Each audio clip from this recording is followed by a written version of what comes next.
সুপ্রিয় দর্শক ও সুধী, আসসালামু আলাইকুম এবং শুভ সকাল। সবাইকে অনেক অনেক শুভেচ্ছা এবং আমন্ত্রণ জানাচ্ছি বৈশাখী টিভির স্বাস্থ্য বিষয়ক সম্প্রচার বৈশাখী হেলথ অনুষ্ঠানটিতে। আপনার স্বাস্থ্য এবং স্বাস্থ্য সংক্রান্ত যে কোনো সমস্যা এবং তার সমাধান নিয়ে আপনাদের সাথে থাকছি আমি ডক্টর মলি, এবং আমাদের সাথে বরাবর মতোই থাকছেন বিশেষজ্ঞ ডাক্তার। আমাদের আজকের আলোচনার বিষয় থাইরয়েড। দর্শক, আপনারা জেনে থাকবেন প্রতি বছর 25শে মে পালন করা হয় ওয়ার্ল্ড থাইরয়েড ডে। এবং এই প্রতিপাদ্য বিষয়টি আসলে কেন পালন করছি, কারণ আমরা সবসময় কিন্তু ডায়াবেটিক্স বা হাইপারটেনশন বা কিডনি এই বিষয়গুলো নিয়ে খুব সচেতন থাকি, কিন্তু ব্যাকএন্ডের থেকে যায় থাইরয়েড যেটা সমস্যা নিয়ে আমরা কিন্তু অনেক সময় সচেতন না, এবং এটার কারণে অনেক সমস্যা কিন্তু আমরা ফেস করছি, আমরা সেটা জানিও না। তো আমাদের আজকের বিষয়তে আমরা সেগুলো তুলে নিয়ে আসার চেষ্টা করব। আমাদের সাথে আজকে শ্রুতি উপস্থিত আছেন অত্যন্ত সুনামধন্য ডাক্তার শাহজাদা সেলিম, হরমোন ও ডায়াবেটিস বিশেষজ্ঞ, সহযোগী অধ্যাপক, এন্ড্রোক্রাইনোলজি বিভাগ, বঙ্গবন্ধু শেখ মুজিব মেডিকেল ইউনিভার্সিটি। স্যারকে অনেক অনেক ধন্যবাদ জানাচ্ছি স্যার আমাদের সাথে আজকে শ্রুতি এসে জয়েন করার জন্য। ধন্যবাদ আপনাকে। স্যার, আমরা ওয়ার্ল্ড থাইরয়েড ডে এর কথা বলছিলাম, 25শে মে প্রতি বছর পালন করা হয়। প্রত্যেকটা থিম থাকে, প্রত্যেকটা ডে পালন করার জন্য একটা প্রতিপাদ্য বিষয় বা একটা থিম থাকে। এবারের থিমটি যদি স্যার একটু বলেন, যেহেতু আমরা মে মাসের মধ্যে দিয়ে যাচ্ছি স্যার। এটা ইন্টারন্যাশনাল থাইরয়েড সোসাইটি এই কাজটি করে যে কোন বছর কি প্রতিপাদ্য বিষয় নিয়ে এই দিবসটি পালিত হবে। 2024-এর 25শে মেকে ওনারা যে ঘোষণা করেছে thyroid disorder is a NCD. তো এটার একটা খুব অতি গুরুত্বপূর্ণ দিক আছে, নন কমিউনিকেবল ডিজিজ হিসেবে দলভুক্ত করেছে। এর আগে যেটা ছিল নন কমিউনিকেবল ডিজিজের মধ্যে ডায়াবেটিস, ক্যান্সার, উচ্চ রক্তচাপ, মানসিক রোগ এগুলো কিন্তু রয়ে গিয়েছিল। আবার সংক্রামক রোগগুলো যেমন মাঝখানে আমরা পার করে আসলাম, করোনা মহামারী, এরকম অনেকগুলো টিভিতেও বাংলাদেশে আছেই। কিন্তু তাহলে থাইরয়েডের রোগটা কোথায়? কোথাও ছিল না। কিন্তু এবার থেকে প্রথম এটাকে ইন্টারন্যাশনাল থাইরয়েড অ্যাসোসিয়েশন বলেছে যে এটা অবশ্যই নন কমিউনিকেবল ডিজিজের অংশ হবে। আমি একটু ভালো সংবাদ দিই, সবসময় আমরা খালি রোগ নিয়ে কথা বললে খারাপ সংবাদই দিই। ভালো সংবাদ হলো বাংলাদেশ সরকারের যে পঞ্চবার্ষিক পরিকল্পনা হয় তার মধ্যে স্বাস্থ্যের পরিকল্পনাও কিন্তু রয়ে গেছে। তো এবার জুলাই থেকে যে স্বাস্থ্য পরিকল্পনা শুরু হচ্ছে সেখানে নন কমিউনিকেবল ডিজিজের মধ্যে কিন্তু থাইরয়েড আমরা বহুদিন থেকে অনুরোধ এবং চাপ প্রয়োগ করার ফলশ্রুতিতে এবার প্রথম কিন্তু থাইরয়েডকে নন কমিউনিকেবল বা অসংক্রামক রোগের অপারেশনাল প্ল্যানের অন্তর্ভুক্ত করা হয়েছে। তো সেই হিসাবে কিন্তু বাংলাদেশ সরকার একটি পদক্ষেপ এগিয়ে আছে আমাদের জন্য।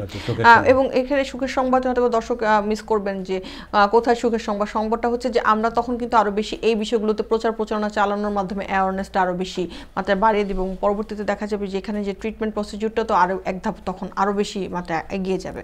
স্যার, আমরা শুরুতেই বলছিলাম যে থাইরয়েড হরমোনের যে লেভেলটা থাকে, একটা নির্দিষ্ট লেভেল থাকে, রেফারেন্স ভ্যালু, ওই ভ্যালুটা থেকে যখন কমে যায় তখন আমরা বলছি যে থাইরয়েড হাইপোথাইরয়েডিজম, আরেকটা বলছি যে হাইপারথাইরয়েডিজম।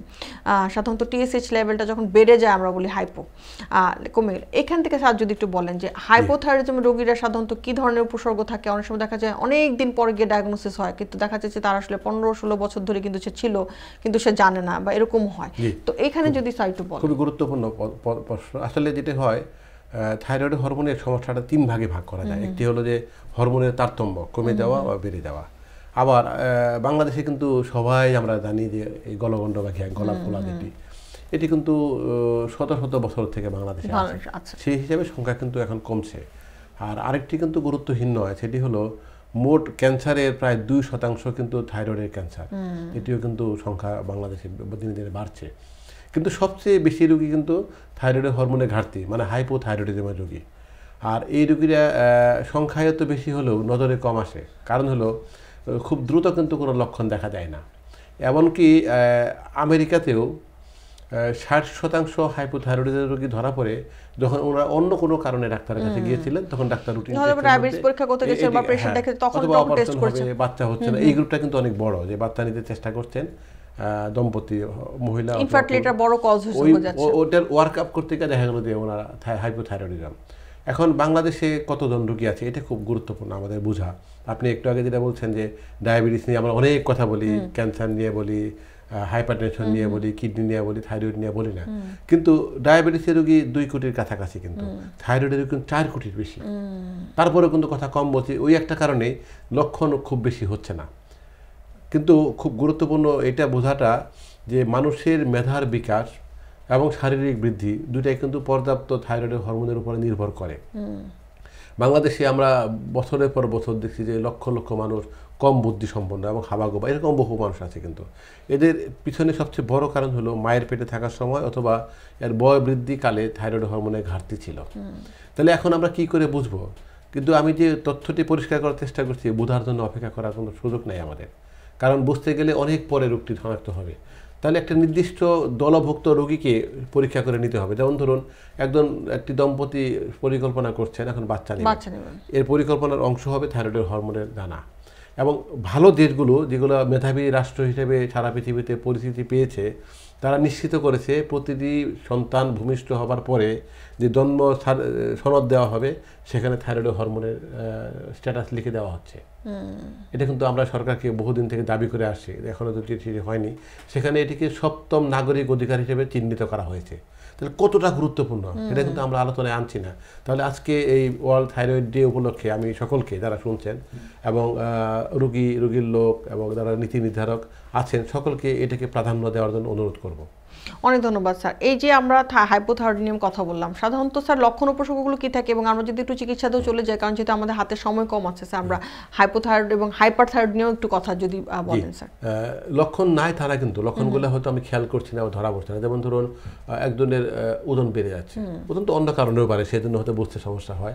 আবার দেখা গেল যে মহিলাদের ক্ষেত্রে যেটি হয় যে মাসিক উল্টাপাল্টা হয়ে যাচ্ছে, দাড়ি গোপ হচ্ছে একটু একটু করে, মাথার চুল পড়ে যাচ্ছে। আরেকটি চামড়া কিন্তু পুরো হয়ে যায়, একটা খসখসে ভাব চলে আসে। কিন্তু আরেকটি জিনিস ঘটে, যেটা একটু আগে বললাম, যে ইন্টেলেকচুয়ালিটি কমে যায়, বুদ্ধিমত্তার হার কমে যায়। তাহলে একটি ছেলে ক্লাস 6-এ খুব ভালো করেছে, 7-এ গিয়ে খারাপ করছে, একটি মেয়ে একই রকম হতে পারে। তাহলে যখনই এরকম খারাপ করবে, তাহলে আমি যাই ভাবি থাইরয়েড হরমোনের মাত্রাটা আমাকে জানতে হবে। আরেকটি হলো যে প্রাপ্তবয়স্কের ক্ষেত্রে যেটা হয়, অন্য দেশে এরকম হয়েছে চাকরিতে হারাতে বাধ্য হয়েছে, কারণ যে পরিমাণ কাজ করতে হয়েছে পারছে না। তাহলে যেখানে ওর বুদ্ধিমত্তার লেভেলের একটা পরিবর্তন হচ্ছে, তখনই কিন্তু আমাকে ভাবতে হবে যে অন্য যে কারণে থাকুক থাইরয়েড হরমোনের একটি সমস্যা পরীক্ষা করতে হবে। এক্ষেত্রে স্যার যদি আমরা বলি যে চিকিৎসাটা কিভাবে দিয়ে থাকি সাধারণত স্যার, এটা খুব আনন্দদায়ক। আনন্দ এই কারণে যে রোগ ধরা পড়ার পরে খুবই সহজ সরল চিকিৎসা। থাইরয়েড হরমোন বাইরে থেকে আমরা দেই, দামও খুব কম, খাবার পদ্ধতিও খুব সহজ। নাস্তার 1 ঘন্টা আগে খাবেন, 3 থেকে 4 মাস পর পর দেখে দেখে আমরা হয়তো ডোজ একটু কমাই বাড়াই, আজীবনই খাবেন। এবং ভিতর থেকে থাইরয়েড হরমোন তৈরি হলে যেভাবে কাজ করতো বাইরে থেকে দিয়ে ঠিক একইভাবে কাজ করে। এটা যখন স্যার লেভেলে চলে আসে তখনও কন্টিনিউ করতে হয়। অধিকাংশ রোগী কিন্তু আজীবন খাবে। সেজন্য করতে হয় কি, যে আমরা হয়তো অবস্থা বুঝে বলে দিই যে আপনি 4 মাস পরে বা 5 মাস পরে বা 6 মাস পরে আবার টেস্ট করে রিপোর্টটা ডাক্তারকে দেখাবেন। কারো পরবর্তীকালেও একই রকম ওষুধ থাকে, কিন্তু অধিকাংশ কিন্তু হয় একটু কমে, না হলে একটু বাড়ে।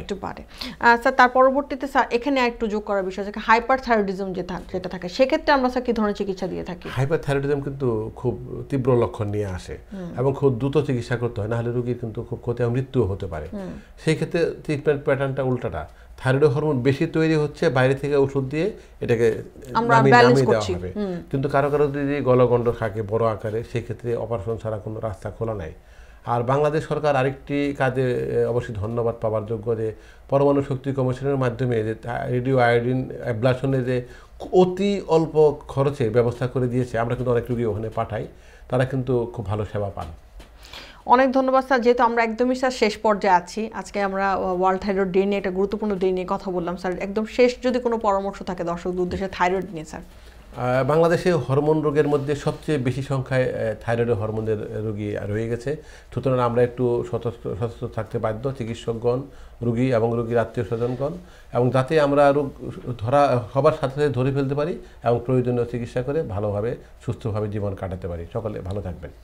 স্যারকে অনেক অনেক ধন্যবাদ আমাদের সাথে আজকে জয়েন করার জন্য। সকলকে ধন্যবাদ। সুপ্রিয় দর্শক, আজকে আমরা ওয়ার্ল্ড থাইরয়েড ডেতে কথা বলেছিলাম। 25শে মে প্রত্যেক বছরই পালন করা হয়।